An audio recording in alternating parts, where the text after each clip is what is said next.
Tapos gano'n na lang ang gano'n na lang ang tingin ninyo sa namin, sa kaligtasan namin. Walang concern. Andito pala yung boss ko. Nakakonect po kasi ako dun sa isang establishment dito. Nasa akin yung susi ng sasakyan. Hinahanap niya ako.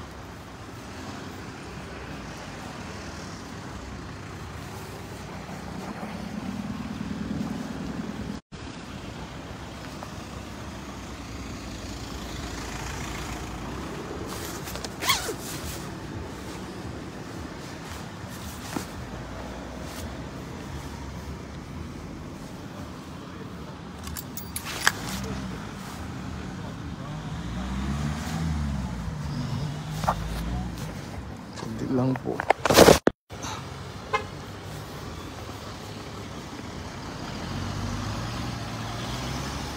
Ayun. Umano ako kasi yan din yung boss ko. Yan. Nandito tayo sa sa downtown. Ayun po. Kaya nakakalungkot man po. Alam niyo po, sa totoo lang, matagal ko pong pinag-isipan to. At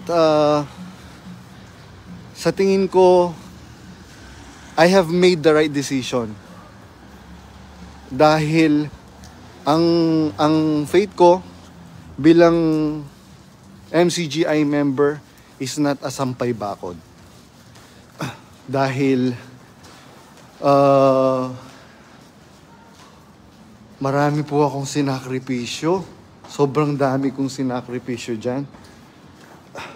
Tapos itatapon na lang nila ng ganun-ganun na lang. Kaya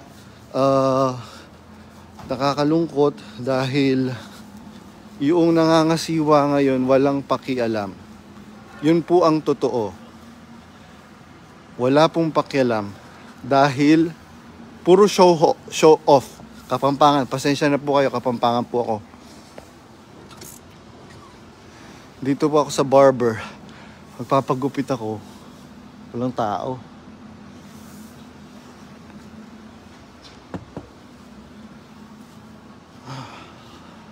Mura kasi dito. Tsaka dito ako nakakonect ng internet. So ayun po. Unang-una, yung pinapakalat nila, sila naman po ang nag-umpisa nito eh. Yung pinapakalat nila na meron daw akong laban sa aral. Mga baliw ba kayo? Sino ba yung aral na sinasabi ng Biblia? Si Kristo yun. Kayo mismo ang may laban sa aral. Ikaw mismo, Brad Daniel, yung may laban sa aral na itinuro ni Brad Eli. Bakit? Sabi ng Biblia eh. Sabi ng Biblia,